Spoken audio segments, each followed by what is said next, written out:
Voici notre cadeau de fin d'année. Il est destiné à toute personne désirant atteindre le succès. Cette philosophie est extraite du célèbre livre « Réfléchissez et devenez riche » de Napoléon Hill.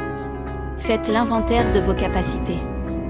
Faire une auto-analyse annuelle est un élément essentiel à une mise en marché efficace des services personnels, au même titre que l'inventaire annuel des stocks que fait un commerçant. En outre, cette analyse annuelle devrait révéler une diminution des lacunes et une augmentation des qualités. Dans la vie, soit on avance, soit on reste stationnaire, soit on recule. Naturellement, l'objectif de tout le monde est d'avancer. L'auto-analyse annuelle vous permettra de voir si vous avez avancé et, le cas échéant, dans quelle mesure vous avez avancé. Elle vous indiquera également si vous avez reculé. La mise en marché efficace des services personnels exige de toujours avancer, même si ce n'est qu'à petits pas.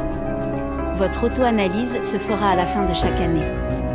Ainsi, vous pourrez inclure dans vos résolutions de la nouvelle année celle d'améliorer les points faibles qui en ressortiront. Faites cet inventaire en vous posant les questions suivantes et en vérifiant vos réponses avec l'aide de quelqu'un qui vous aidera dans cette démarche en vous évitant des erreurs de jugement. Notez-vous sur une échelle de 1 à 27, il n'y a pas de demi-point, et faites-le soigneusement sur une feuille que vous allez très bien conserver. Questionnaire d'auto-analyse à des fins d'inventaire personnel.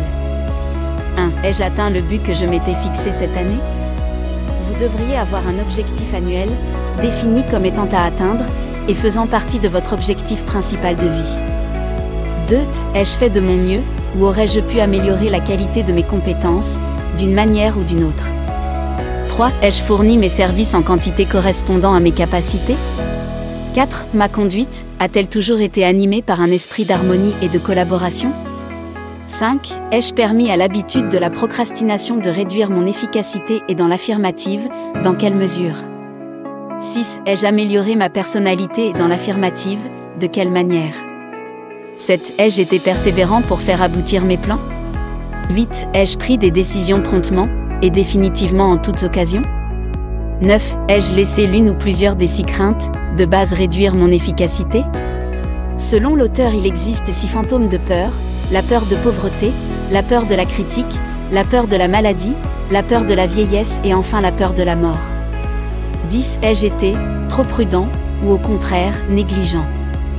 Être trop prudent, c'est toujours essayer de se soustraire de tout ce qui comporte le moindre risque. Et être négligent, c'est prendre des risques démesurés. 11. Est-ce que ma relation avec mes associés ou collaborateurs a été plaisante ou désagréable?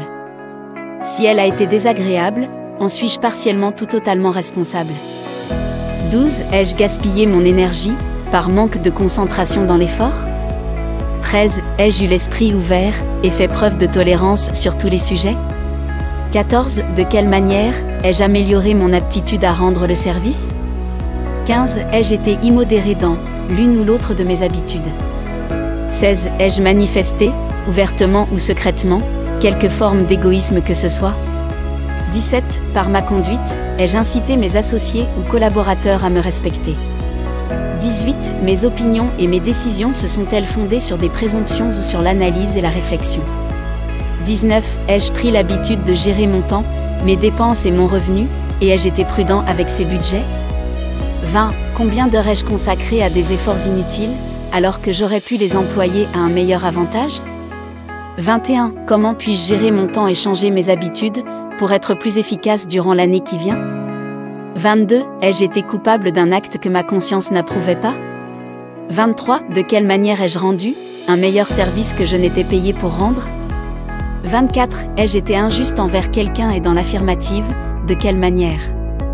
25. Si j'avais été l'acheteur de mes propres services durant l'année, aurais-je été satisfait? 26. Ai-je choisi le travail ou ma situation dans cette vie me convient? Et sinon, pourquoi? 27. L'acheteur de mes services a-t-il été satisfait et si ce n'est pas le cas, pourquoi? 28. Quelle est ma note actuelle après cette analyse personnelle?